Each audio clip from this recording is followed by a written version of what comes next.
विद्यार्थियों, आज हम अर्थशास्त्र में राष्ट्रीय आय का मापन अध्याय के अंतर्गत निजी आय प्राइवेट इनकम टॉपिक के बारे में जानेंगे। तो निजी आय को जानने से पहले हमें यह जानना होगा कि जैसा कि हम पहले पढ़ चुके हैं कि अर्थशास्त्र का क्षेत्र कई भागों में बटा होता है, जैसे कि सार्वजनिक क्षेत्र, निजी क्षेत्र, मिश्रित क्षेत्र। सार्वजनिक क्षेत्र में वे संस्थाएं आती हैं, वे व्यापारिक संस्थाएं आती हैं जिन पर सरकार का नियंत्रण होता है। निजी क्षेत्र में वे संस्थाएं आती हैं जिन पर सरकार का नियंत्रण नहीं होता, बल्कि निजी कंपनियों का नियंत्रण होता है, जैसे कि Reliance industries, Birla group, Tata group, इस प्रकार की कंपनियां या अन्य प्राइवेट कंपनियां, प्राइवेट संस्थान, प्राइवेट फर्म्स आती हैं। और मिश्रित क्षेत्र में सरकार का भी हस्तक्षेप होता है और निजी कंपनियों का भी हस्तक्षेप होता है, वह मिश्रित क्षेत्र कहलाता है। तो निजी आय को जानने के लिए, निजी आय का अर्थ समझने के लिए हमें निजी क्षेत्र के बारे में समझना होगा। तो निजी क्षेत्र के बारे में यानी कि ऐसा अर्थव्यवस्था का वह क्षेत्र जिसमें कार्य करने वाली कंपनियां, संस्थाएं, फर्म खुद अपनी पूंजी लगाकर यानी कि स्वयं अपनी पूंजी लगाकर व्यापार करती हैं, जिस पर सरकार का किसी भी प्रकार का हस्तक्षेप नहीं होता है, यानी कि जिस पर किसी भी प्रकार की सरकार की अंशधारिता नहीं होती है, निजी क्षेत्र कहलाते हैं। तो निजी आय को समझने के लिए निजी आय से अभिप्राय उस आय से होता है जो निजी क्षेत्र के लोगों को किसी भी स्रोत से प्राप्त होती है। यानी कि निजी आय से आशय उस आय से होता है जो निजी क्षेत्र के लोगों को यानी कि प्राइवेट कंपनी, प्राइवेट संस्थान, प्राइवेट फर्म को किसी भी स्रोत से प्राप्त होती है। यानी कि प्राइवेट संस्थानों को प्राप्त होने वाली आय निजी आय के नाम से जानी जाती है। इसके अंतर्गत निजी क्षेत्र को मिलने वाली सभी आय भुगतान, जैसे निजी क्षेत्र में मिलने वाली आय भुगतान, जैसे कि निजी क्षेत्र के संस्थानों में कार्य करने वाले व्यक्तियों को मिलने वाला वेतन, मजदूरी, किराया, ब्याज, लाभ, मिश्रित आय आदि को शामिल किया जाता है। और साथ ही साथ गैर आय भुगतान भी शामिल किए जाते हैं, जैसे सभी प्रकार के हस्तांतरण भुगतान। हस्तांतरण भुगतान का आशय ऐसे भुगतानों से होता है जिसके बदले में व्यक्तियों को किसी भी प्रकार की सेवा या माल की सुपुर्दगी नहीं करनी होती है, जैसे कि मिलने वाली पेंशन, मिलने वाले फंड, मिलने वाले भत्ते आदि। यानी कि जिसके संबंध में किसी भी प्रकार जिसके रिटर्न में कुछ भी ना देना पड़े, ऐसे भुगतान हस्तांतरण भुगतान कहलाते हैं। तो हम फिर से समझेंगे कि इसके अंतर्गत निजी क्षेत्र को मिलने वाली सभी आय भुगतान, जैसे वेतन, मजदूरी, किराया, ब्याज, लाभ, मिश्रित आय तथा गैर आय भुगतान जैसे सभी प्रकार के हस्तांतरण भुगतान आते हैं। इसमें विदेशों से प्राप्त शुद्ध साधन आय को भी सम्मिलित किया जाता है।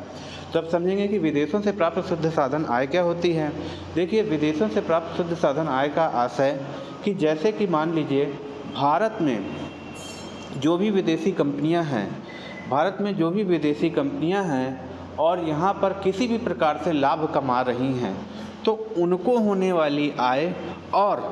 भारत की कंपनियां जो विदेशों में अन्य किसी भी प्रकार से लाभ कमा रही हैं, उनको होने वाली आय का अंतर, यानी कि भारतीय कंपनियों को,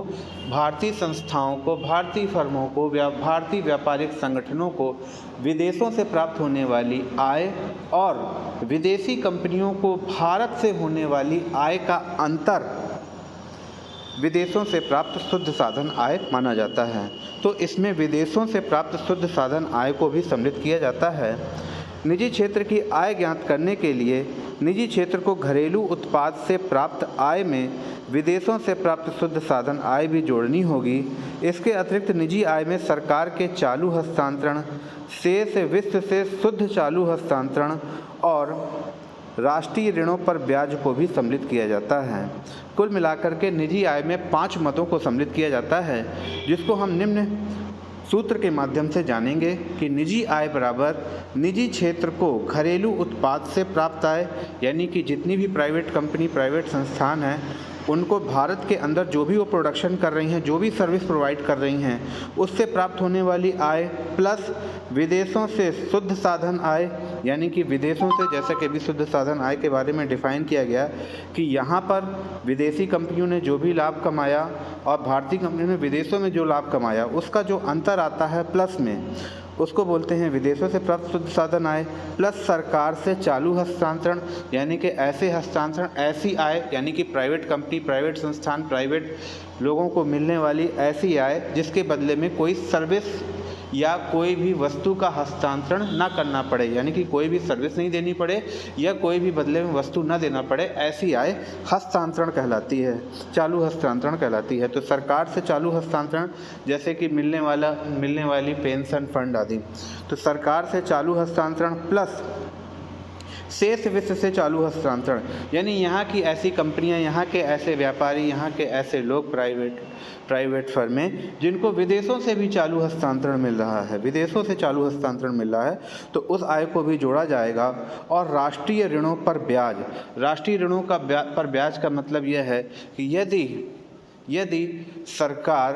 अपने बॉन्ड्स जारी करके या अन्य किसी भी रूप में लोगों से ऋण लेती है, प्राइवेट संस्थानों से ऋण लेती है,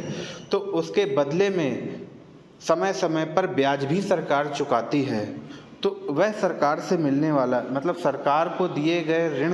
ऋण पर मिलने वाला ब्याज भी निजी आय में जोड़ा जाता है, तो जिसको हम बोलेंगे राष्ट्रीय ऋणों पर ब्याज। तो निजी आय बराबर निजी क्षेत्र को घरेलू उत्पाद से प्राप्त आय प्लस विदेशों से शुद्ध साधन आय प्लस सरकार से चालू हस्तांतरण प्लस शेष वित्त से शुद्ध हस्तांतरण प्लस राष्ट्रीय ऋणों पर ब्याज,